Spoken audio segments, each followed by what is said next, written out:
What's up, everybody? Welcome back to Bar Exam. I'm your host, Allie Rayner, but I'm here with the Bar Exam crew as always. What's up, Eric G? How you feeling? What's good, y'all? What's good? And we have Mr. Marcus TV in the building as well. What's up, Marcus? Yo, what up, what up, what up? What up?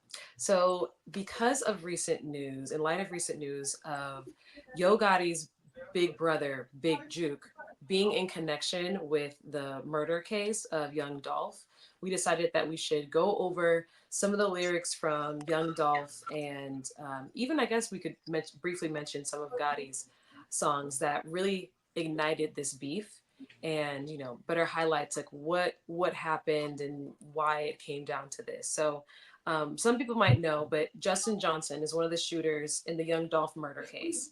And he was just found guilty of first degree murder um, on September 26th because apparently him and his I guess his friend Cornelius Smith, the both of them were the ones that shot young Dolph. And then they admitted that Big Juke was the person that paid them for this hit. So soon after, Big Juke was then shot himself. And so he's no longer with us either. So now people are, going back and speculating like, okay, where did this beef start? And, just mapping out the timeline. So we decided to talk about some of the songs that we saw that definitely contributed to this beef. For example, Young Dolph's 2017 song, Play With Yo Bitch. Now, in that song, he's dissing Yo Gotti and his brother, his baby mama, and basically the entire label.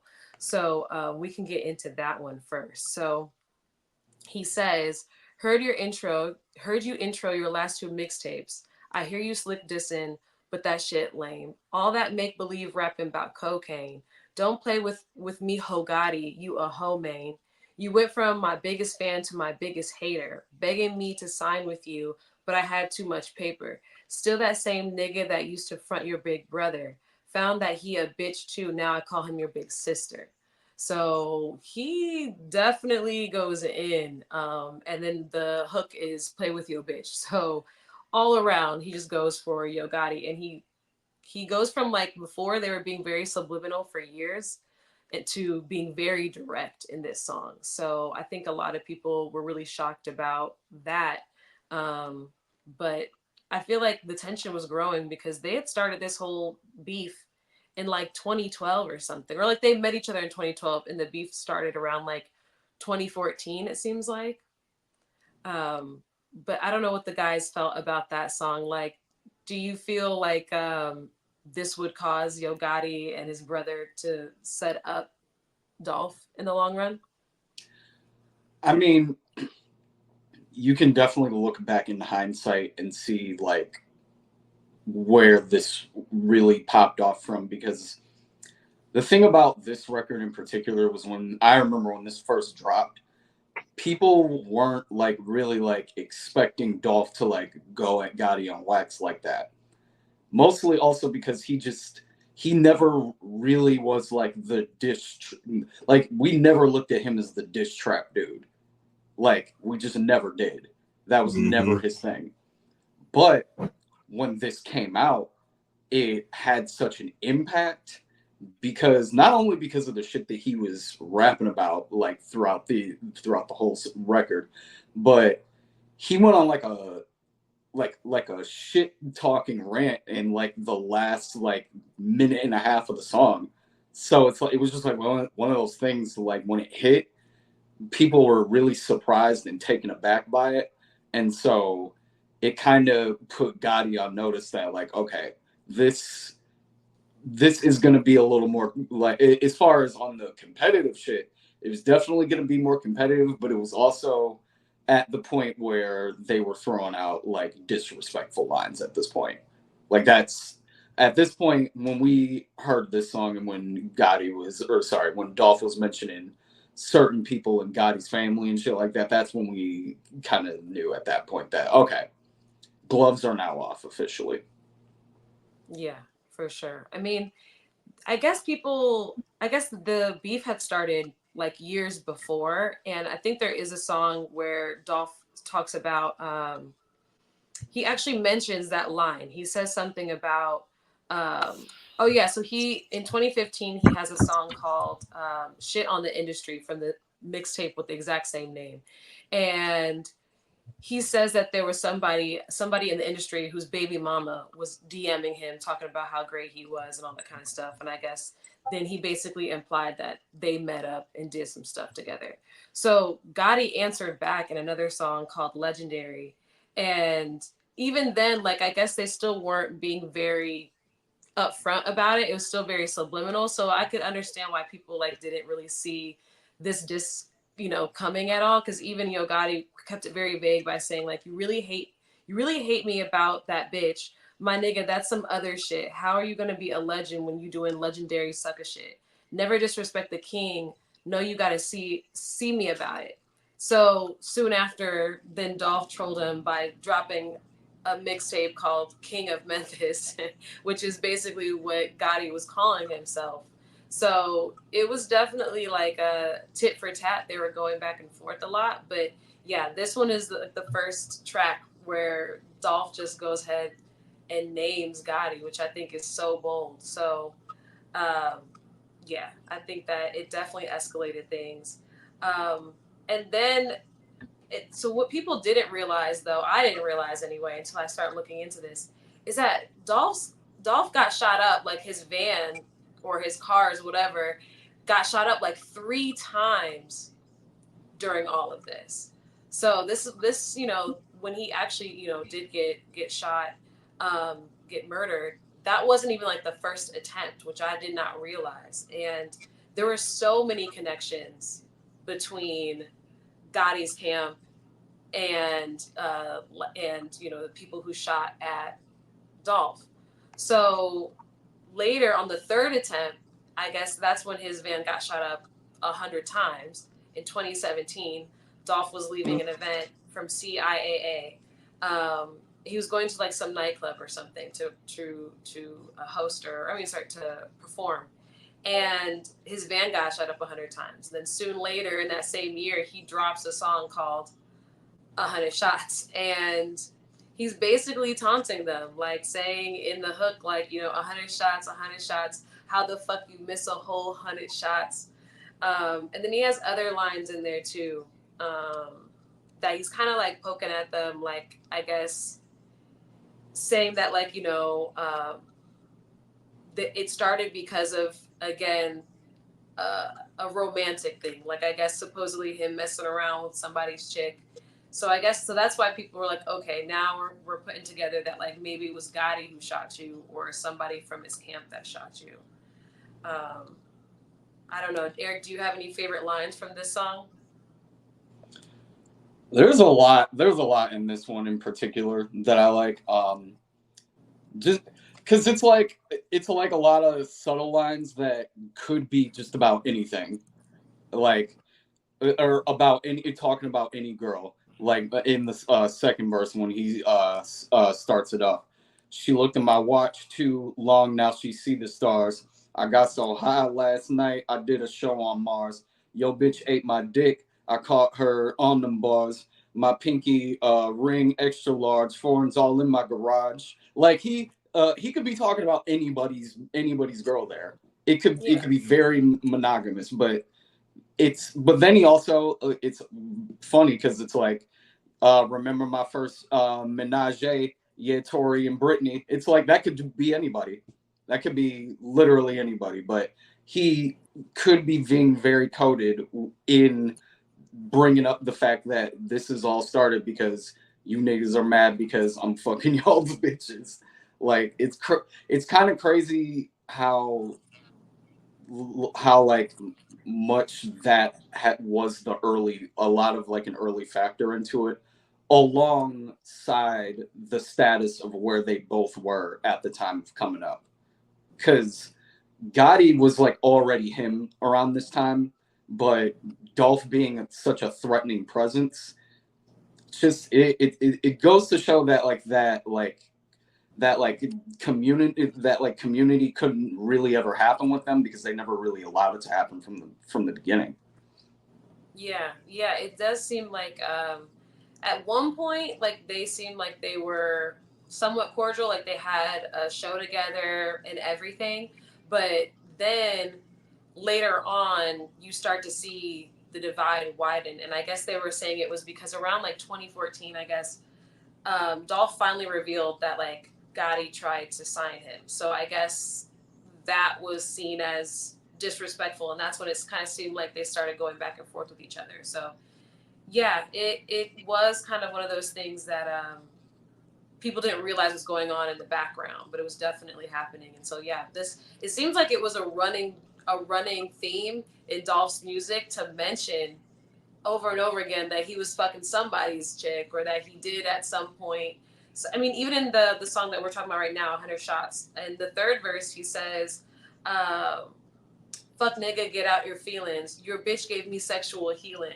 And like so again, it's kind of vague, but because it is in a song called 100 Shots, and then we find out later that it was in connection to I think at this time, because like in 2016, it was connected to Gotti's road manager who did it, and then I guess in 2017, I think that was the one that was supposedly connected to Black Youngster, I believe, but we'll double check with Marcus because he's the Yeah, actual expert. it was it was so it was always rumored that it was never Gotti with the problem. It was always Gotti's camp, Gotti's people, got like that. Basically, that Gotti was never the one calling the shots. Now you say it's his label, his group, his whatever, but he always quote unquote did the camera, the May sent the little niggas to do it. He never really put his stamp on it. And the 100 shots is actually a response to Gotti's song prior to the side, and it was his baby. And Dolph fucked his baby mama. That's what the chick is. Like when you saw the texts in the phone, and you put like when he saw him on prior to the side, and it's because Dolph, Dolph was with Gotti's baby mama. That's the girl. That's the rumor. That's the one she was with, and their relationship is volatile. They wasn't close or whatever, but that got into it. You say, hey, it ain't just my chick, you my actual baby mama. Like, damn, you know. So Dolph was always playing chess. Gotti was, they was both playing chess, not checkers. That was one. Black Youngster, I believe, well, at the beginning of this, took it too far. Like, young, it you got to understand when we say like what Eric said earlier about Dolph not being no diss rapper. Like, we never looked at Dolph for who he dissed. Like, this was a straight up beef. This was not like a diss. This was things that was happening that went on, and we wanted to kind of know, like, World Star, like, what's next. And it was similar. The only when he was alive, I'll say this, when it was similar to oh shit, I just had it on top of my head. Jeezy and Gucci Man. Mm. It had that essence, like, this is rap, but this is not necessarily gonna escalate and be something that we couldn't see. Like, Gucci and Gotti, I said Gucci and Gotti. Gucci and Jeezy had one of the best verses ever, on top of verses. Could you imagine if there was a Gotti versus Dolph versus? Like, that could have, like, even when it came out, I even said that, and I was like, yo, the only one that can top, matter of fact, after they did, the only one that could top this would be a Gucci. Would be a Dolph versus Gotti. But it was one of those, it would have to be down the road. It couldn't happen like right then and there because their camps were into it. And their camps had taken losses on both sides. So even if those two come together, you still got to calm down. That's my cousin. That's my brother. Hey, calm that. They didn't have that kind of control over either camp, I don't think. So it was always the camps, never necessarily those two, is how it was always kind of portrayed. And but after 100 shots, that's when that's when everything publicly took a turn. Because before shit, if you weren't really in like Memphis music or you didn't know who Jook was. I mean, you knew it was Yo Gotti. Like you didn't know his name. Like he wasn't a prominent like, oh yeah, he wasn't with Gotti mainstream like that on doing interviews. It's like you saw him, but he wasn't known. And I mean known like mainstream known. Like he was known who he was, but he wasn't known. People didn't associate like, but then Gotti and then Dolph put his name and his face and everything out there. And then dissed him in such a way that like it wasn't even I don't even know, funny's not the right word, but it wasn't comedic. It was like, I need, since you want to talk, I'm gonna talk too. And it was, I mean, and it was something that to this, it's probably one of the more classic diss of all time. Because he's not even rapping. It's like, what is that? Almost a minute and a half outro? Something like that. It's not, yeah, there's no bars in that. And here's the crazy, it still gets played. Doesn't get cut. If you play 100 shots, you're hearing him talk the outro out. In the club, they're not mixing. You're not hitting the air horn in it. You're not hitting them, it's almost like the Tupac monologue at the end of Hit 'Em Up. Similar thing. Very similar. Shout out to our producer for that in the chat. Like, so before, I guess that was the essence of it, how you didn't really feel like it was gonna get to this point. Even because if I'm not mistaken, 100 shots happened in California, I believe. He was in a bulletproof van, if I'm not mistaken. Well, he said he was in Charlotte. I think. Oh no, that's right. He was in Charlotte. Either way, it was a bullet. Yeah, it was a bulletproof van. They, and it was. I don't want to say reckless, but it was more of a. So a 100-round drum is only a 3 to 5 second burst. It's not like it was 60 seconds of gunfire. They shot up the van and then they left. It was never, they didn't hit nobody. It wasn't. I'd have to go back and look. I don't even know if Dolph was in the van.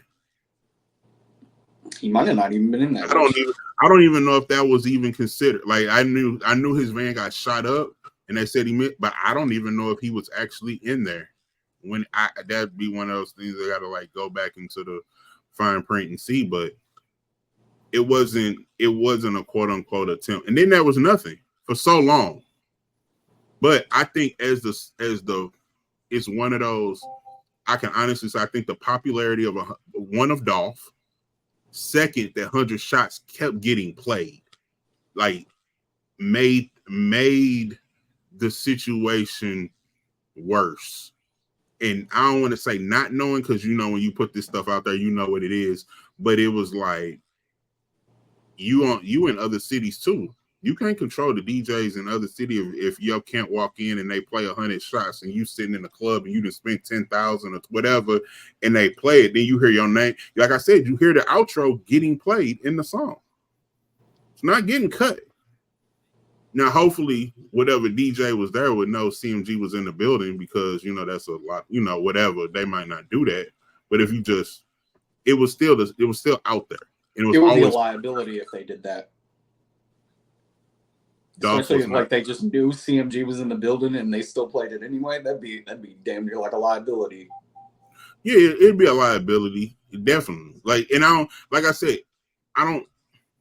don't think CMG traveled where you didn't know that they was going to be in there. But at the same time, if you're trying to be low key and you just walk in and you just hoodied up and you're not, not really flashy, you hear this song, like the song was out there and popular. No rap. See, he was not in the van when it was shot up. The van was shot up in Charlotte, North Carolina, and a witness testified that Thornton had been in moments before. See, So They just missed them. They really I mean, did. yeah, just missed it. And He then was definitely trolling. Even on the album, the track list names were wild. Like he was not backing down from this. I'm just looking at it right now, really quick, and then I'll let you finish, Marcus. I know you good. He said the album's called Bulletproof, and he named the track list 100 shots in Charlotte, but I'm bulletproof, so fuck them. That's how I feel, all of them. I'm so real. I pray for my enemies. I'm everything you want to be, and shake my head. So I feel like the thing that was interesting about Dolph is that he was definitely antagonizing Gotti, and I feel like Gotti was doing a lot more like subliminal stuff, whereas Dolph at some point just said, "Forget that, y'all have tried to kill me like 3 times." So I guess he just stopped being subliminal, but I don't know. I feel like that's where it gets crazy because it's like I wonder if they had just left it alone, like yeah, like you guys were saying, maybe the camps would have calmed down and maybe they could have figured this out. But definitely, Dolph was playing into it. So let's also go into the culture real quick of Memphis. You know, like Memphis is the originator, the home of the first 48. There is no first 48 show without the city of Memphis. So we talking at least what 10 plus years of street life, being portrayed in the public view. Memphis has been a wild ass city for a long time.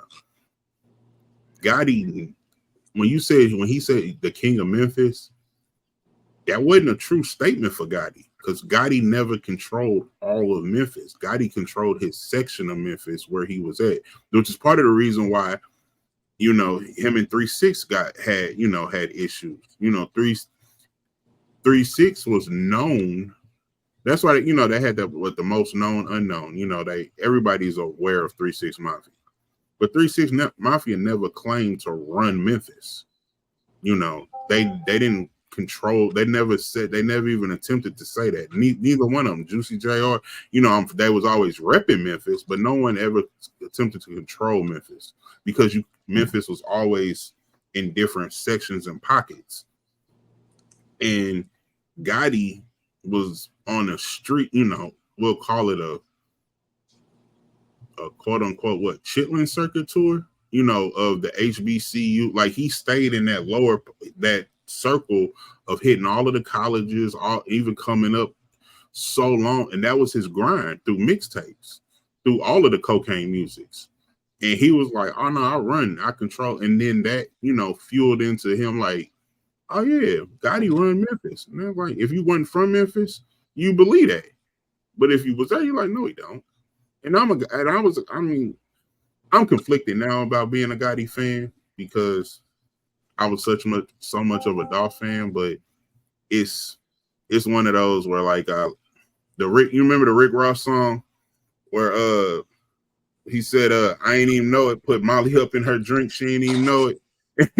And then went home and enjoyed it. And like you hear that bad, you're like, Ross, what the fuck is you doing, bro? Right.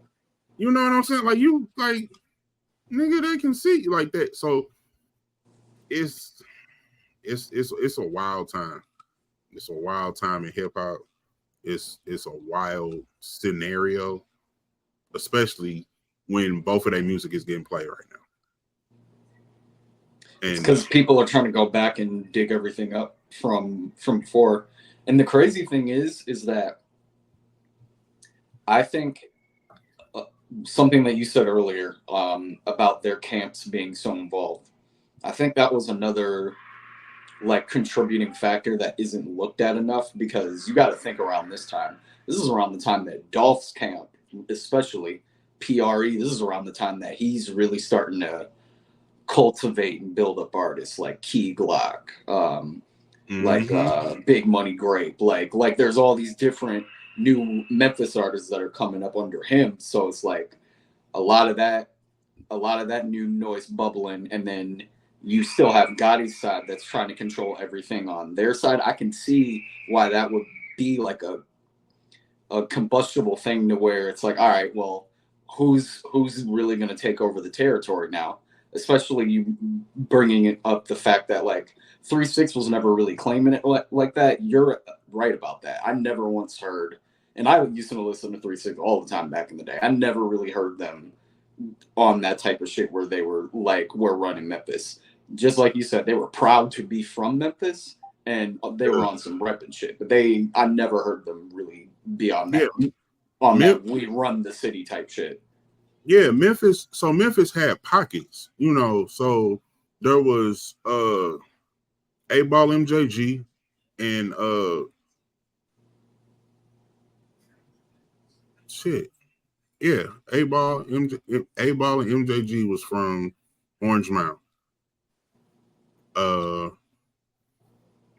shit. Who else was in? Was they? They had another. Shit. I'm Where was trying to three think. six from? Like what part? They're from North Memphis, right? North Memphis. Yeah, North Memphis. And then so that's another thing with CMG too. So I want to say was it the East? I think Moneybag was from Eastman. Was wherever Moneybag was from was a peace treaty for Gotti to get access to that side of town. Like kind of I'm gonna say it like this. We all know that Nipsey was slot, right? If I wanted to be good in that hood, I needed to be good with Nipsey. So Gotti needed to be good over there, so he had Moneybag and did right by Moneybag at the time, So he had, I want to say, Moneybag from the East, maybe. I think it was East Memphis, or South Memphis. But like I said, Memphis has so many pockets of different people. That's why you could never say I run all of Memphis, because there are certain tracks and sides like you just don't go over, and you stay over there in your lane, I stay over here in mine. Like it's not that. And even when Dolph's hitters came out, they gave street warnings to Gotti's side, like you act like you the only one with shooters. This is Memphis we talking about. You're not the only one with a gun, with a bullet, with a mask, and like, don't act like we can't touch you. And that was sent way before it got like that. And that's where Youngster comes in. Black Youngster comes, because Youngster was, first of all, Youngster's music is trash. Let's say that right now. There was nothing about Youngster.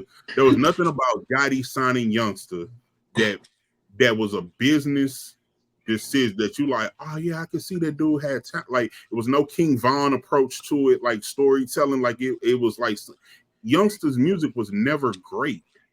I don't even. Yeah, you knew what you were getting with Black Youngster. You knew what you were getting. You knew as you, but why you say? But then you say, well, shit. Why would he invest and why would he do this and why would he have a Youngster even affiliated with CMG early on, right?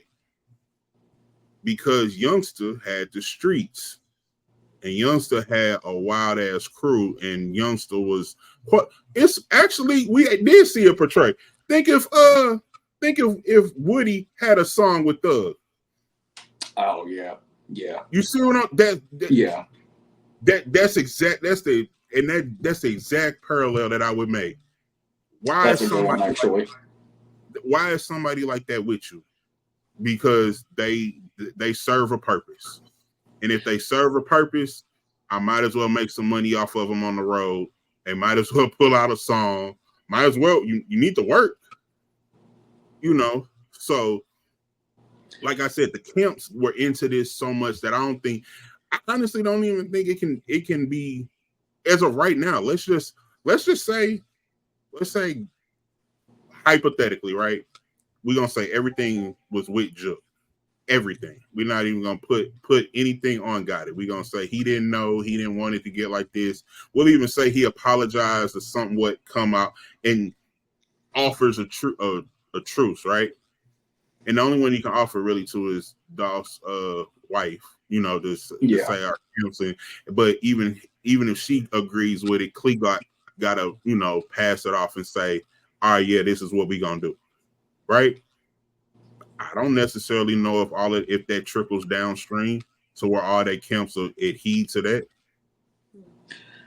Yeah, this because the thing is that like obviously Key Glock is the guy is the head guy now. Like right that's just is what it is because he was right number up two, under Dolph. number one. Yeah, so I don't know if he has that stamp enough yet to be able to have that trickle down effect to where it would work. On Gotti's side, I think that's more likely. Maybe not so much on Glock's side, but I don't know. That's just a guess though. I don't know. So I don't But think you see what I'm saying that though? I, I do. So let me how you even though that's what I would want to happen, I don't. It's still on some way, shape, form, or fashion. You're gonna say Gotti comes out not only as a loser, but more so bitch made. If he was to do that, like he can't. He doesn't come. It's not a quote unquote win-win, or he doesn't look like it's a boss move. Like Gotti wouldn't. He doesn't win in that. Now he wins in life. Don't get me wrong. We Yeah. talking. You know, I'm not saying he's not a. It doesn't. Somebody else could still use that against Gotti in a bar again, and it Yeah. and then the camps get all fired up again because you Because tensions were never really solved like that in the first place. correct. So that's my point. That I don't necessarily know. That's why I said I don't know if it happens. I don't. It might not ever happen. It might not. It might. Gotti might have to go down for this. I don't know. Yeah, at this point, I feel like I don't know. I feel like there has to be something brewing where the police are doing an investigation or something because it's just too many coincidences. Like after Did his you see the brother gets trial? shot. Hmm? Did you see the trial?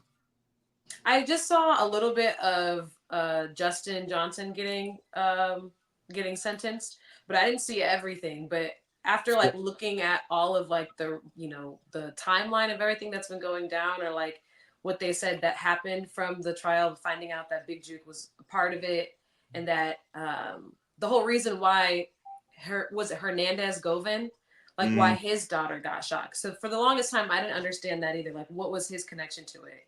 And she Apparently was a week after.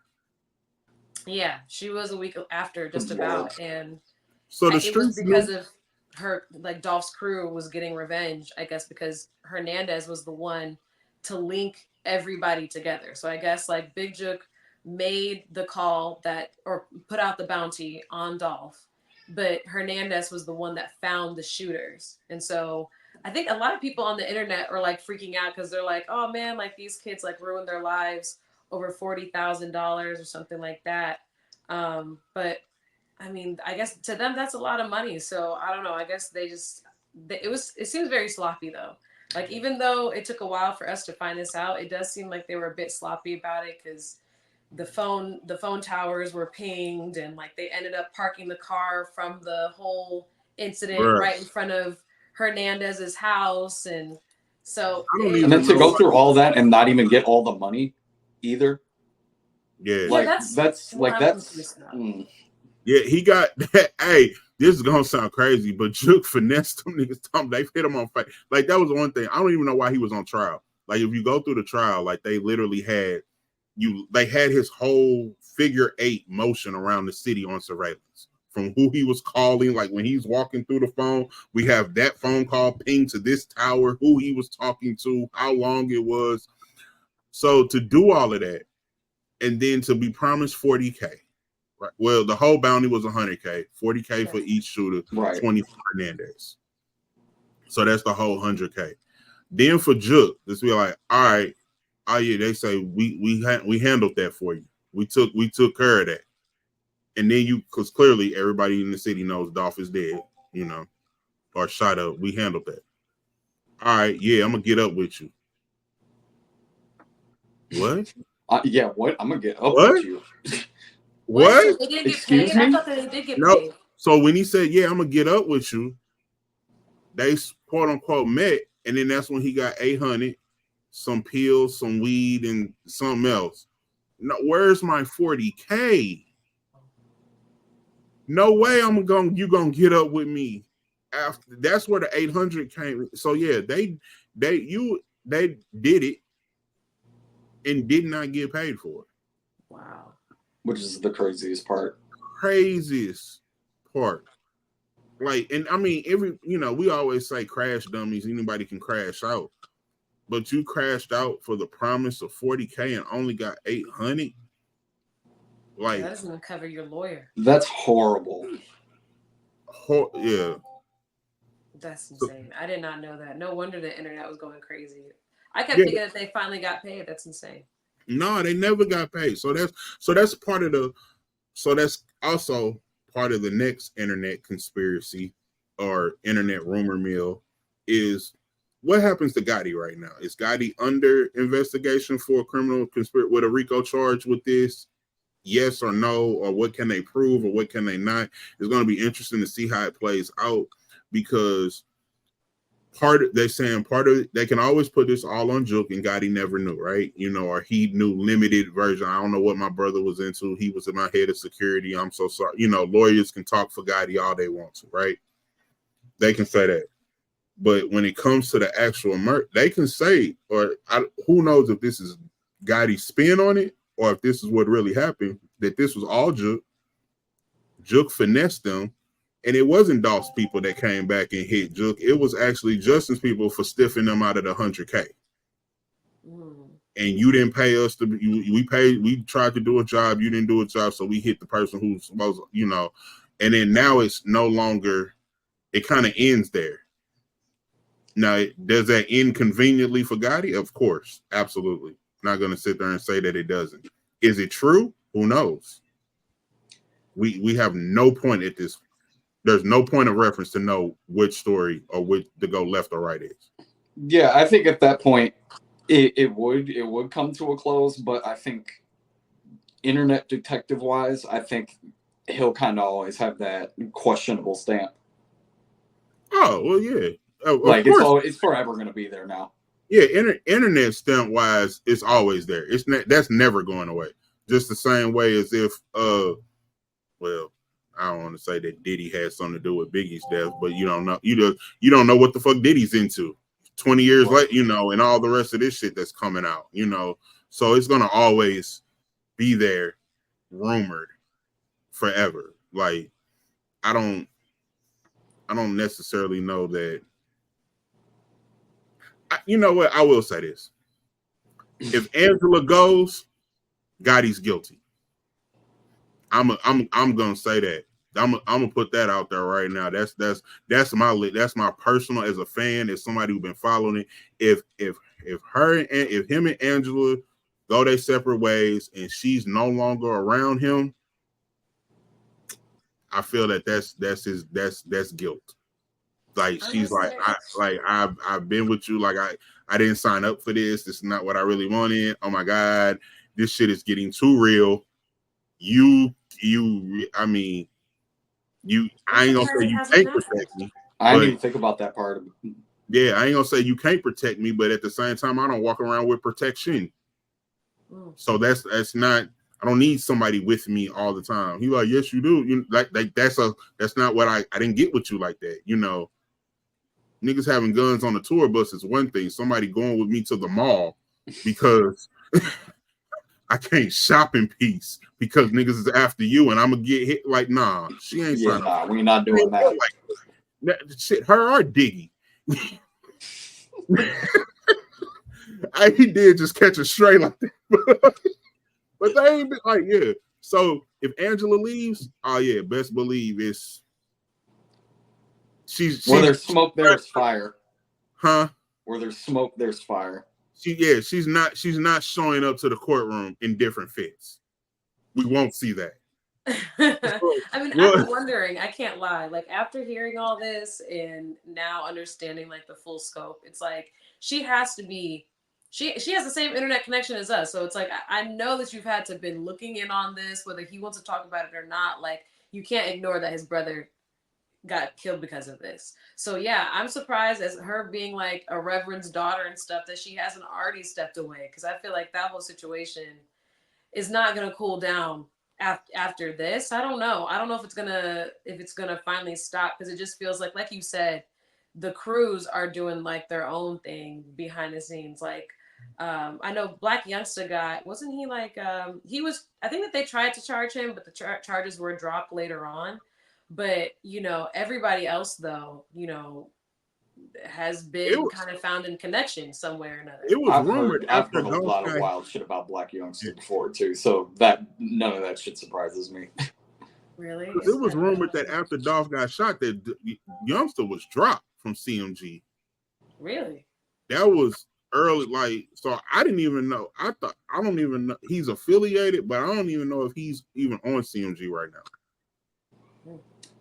Yeah, it might be quite. It might be a little quiet for him at the moment. Yeah, because he was Oh, it has wild. to He be was quiet. wilding around that time. Yeah. He definitely was. Well, fellas, I'm trying to think. Is there anything else that we want to say? I think we've covered a lot of it. I just don't know where Always it R.I.P. goes Dolph. from now. Like, I kind of foresaw this clearly. Like, we said this a year ago. We had this conversation of where this was going to go when the trial came. Right now, I have no idea where this is going to go.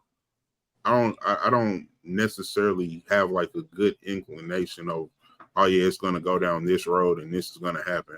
It's literally wide open on both ends. Like I said, Angela is the key to me. It's like this is a fucked up episode of Power, but Because you're the only hey, one. yeah, I'll go ahead and wrap it up. This was the bar exam. We had the young Dolph, Yo Gotti, Big Jook episode. Shout out to everybody that listen. Make sure y'all follow us on Ethos Media Networks. Like, share, subscribe, become a member of our Patreon page, and we'll catch y'all next week on the bar exam.